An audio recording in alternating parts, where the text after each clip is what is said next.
Hi folks, skipping on straight on through to the mines. In today's video, I'm going to show you how to deal with these pesky grubs and of course slimes. Now remember, with slimes you have to corner them up against a rock or a wall. You can do the same things with the grubs a little bit, but they hatch pretty quickly, especially if you hit them.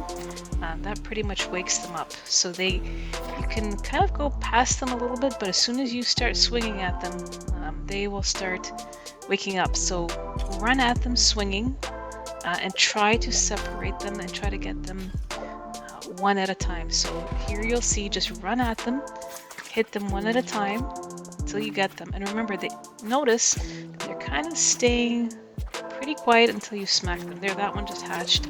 So now he's coming back and being a bit of a pest. Let's get rid of this slime. Remember, stand still with them so you can just hit them straight on. Rock crabs, take your pickaxe and try to break that shell. Because if you do, sometimes it's easier to do that. As soon as the shell is off of them, you don't have to worry about them because they run away and cower in fear. Yeah, I see you, buddy. There you are. So when their shell is off, then you can come back to them. Mind you, there's a pesky fly here that we have to deal with first. And you can give them a good smack. And if you're lucky, you'll either get the crab itself, which you can use in the future for recipes, or you'll get cherry bombs, which we already have collected 2 so far that these monsters have dropped. So rock crabs are pretty good at dropping some loot. Oh, got another one, so we're up to 3 cherry bombs.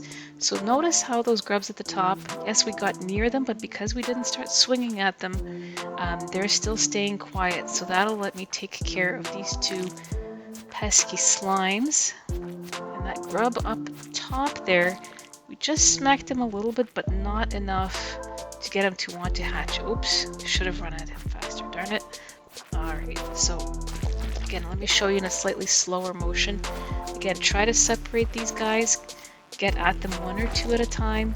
As soon as they start turning that kind of bluish green aqua color, just abandon hitting them because their shell is hard at that time. You're not making any damage. It's best to wait until then they hatch into cave flies. Then you can just kind of flip back and forth between standing still and just timing your swing so you can get them. And again, this does take a little bit of practice, and they will bite you a little bit. There's no avoiding it, but we do have to get past this level. As you can see, another one, just like in yesterday's video, we had one. We've got one again for level 16, another monster level. No mining to do, but we have to get rid of these doogies. Okay, a way down has appeared, so we have to go back to the entrance. Remember the tip that 99% of the time, see the stairwell down? It's right in front of the stairway up. Now 17, 18, and 19, just get through these as quickly as possible. Later on, once you can always go back to these levels, but the very first trip when you're getting down to level 20, just do enough mining to find the stairwell down. So just try to hit a few random rocks here and there. Again, see, just walk past those grubs. These ones we can avoid because this isn't a monster level. We're not required to fight them.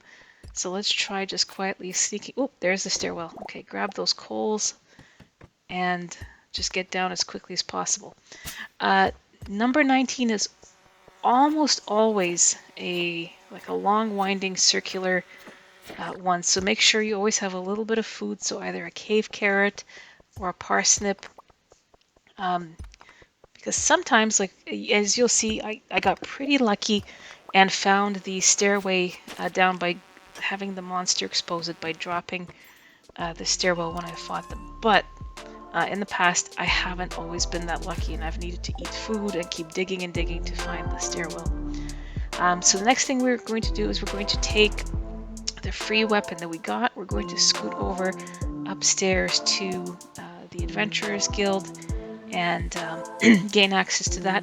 And we really need to upgrade that free sword, because it's not, 4 to 8 hits of damage, that's nubbins. That's absolutely nothing. So when you're in here, what you do is you can just say hi to Gil. if he ever has rewards for you, and that's from the eradication goals. Once you hit all of those goals, you go over to Gil and he'll give you your free gift. For now, we want to get the Silver Saber because instead of 4 to 8 damage, it's got 8 to 15. So that's going to get us a little bit further down in the mines without taking such a big hit. So let's go ahead and do a little bit more in the mines. The next thing you want to do is practice those cherry bombs.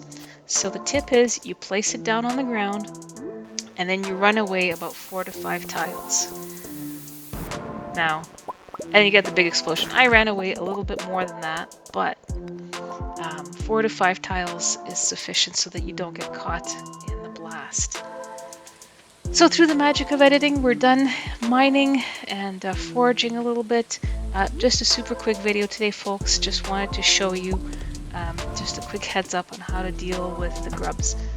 So for today, that is it. So get out there, get mining, get practicing killing those grubs and slimes, and I'll see you in the next video. Bye, folks.